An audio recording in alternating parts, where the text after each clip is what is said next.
Դե հիշում եք երևի թե падգամավորի կարգավիճակ բառակապակցությունը Սահմանադրական դատարանի 16-19 որոշումը 21 թվականի այդ ամենը ինչքան ներկայացրել էինք ձեզ, դրա կրկնապատիկը ներկայացրել էինք Կենտրոնական ընտրական հանձնաժողովում նիստի ընթացքում, դատախազության կողմից բովանդակային հակափաստարկում չէր ներկայացվել, Կենտրոնական ընտրական հանձնաժողովը վերադարձրել է նշված միջնորդությունը, այսինքն խափանման միջոցի հարց կալանքի կամ տնային կալանքի Նարեկ Կարապետյանի դեպքում տեղի չի ունենալու։ Ուզում եմ բոլոր դեպքերում արձանագրել, որ նախորդող որոշումն էլ մեր գնահատմամբ եւս պետք է վերադարձվեր, որովհետեւ դրա մեխանիզմը չկար։ Ինչևէ, ամենահավանական կանխատեսումը նա է, որ առաջիկայում կլինի Նարեկ Կարապետյանին մի խայտառակ, ապօրինի, աբսուրդային մեղադրանքի առաջադրման գործընթաց եւ ավելի նվազ խափանման միջոցի ընտրության գործընթաց, որի հնարավորությունները ունեն ըստ էության սա։ Այսինքն կալանքի միջնորդությունը հասարակ չեն քննարկել իրենք, թե Չէ, վերադարձրել են, ինչը տվյալ դեպքում համարժեք է մերժմանը։ Այսինքն ասում են, որ մենք այս հարցը լուծելու Որովհետև падգամավորի կարգավիճակ ունի Նարեկ Կարապետյանը, այսինքն առավել քան պարզ է։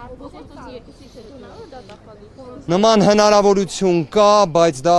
գիտեք ամեն մի անգամ մենք զարմանում ենք, որ ասում ենք ինչ-որ մի նոր ողջամիտ սահմաններից դուրս մի բան տեղի ունեցավ եւ այլն, բայց այդ մի հնարավորությունը բացառում եմ այս դեպքում։ Միաձայն մերժեց։ Ну վերադարձնելու որոշումը միաձայն կայացվեց։ Բայց երեք պարոն Հովակիմյանը ասում էր, որ դա իրենց տիրույթում է, այսօր այդ որոշմանը կողմ քվեարկելը ինչպես կմեկնաբանեք այդ դեպքը։ Ես առնվազն մի բան կասեմ, այն ինչը եկեք հղում կատարեմ իմ կողմից ներկայացված հանգամանքներին 2021 թվականի սեպտեմբեր ամսից, չէ, սեպտեմբեր չէ, օգոստոս ամսից ես խոսում եի նրա մասին, որ падգամավորի վկայական ստացած անձին չի կարելի կալանավորել, իսկ կալանավորելու դեպքում պետք է ազատ արձակել, իսկ ցանկության դեպքում միայն արժե համաձայնության։ Հիմա այդ նույն նախադասությունը ասում է 2026 թվականի հուլիսի 21-ից, ճիշտ է։ Հղում էի անում Սահմանադրական դատարանի 16-19 որոշմանը, որտեղ սևը սպիտակին գրված է, падգամավորի կարգավիճակ ձեռք բերեց, չես կարող ազատազրկել, ով ուզում ես կամ ինչ ցանկություն ուզում ես ունեցող է եղիր։ Հիմա ի վերջո դա կարծես միտեղ երևի տեսան, երևի շատ մենք էլ նշեցինք, որ մի հատ նայեք այդ էջը երևի։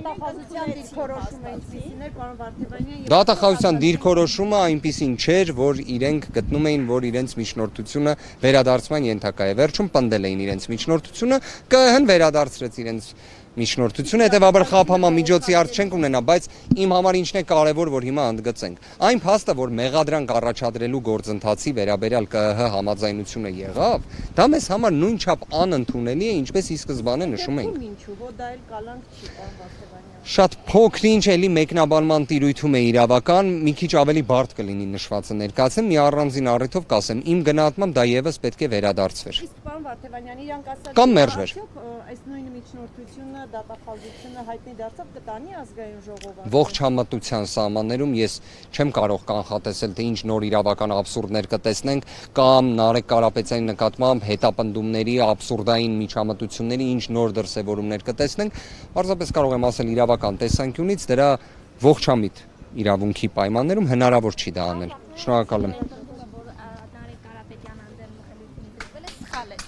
Անձեռմխելիության զրկման երկու կոմպոնենտ կա՝ մի մասով այո, մի մասով չէ։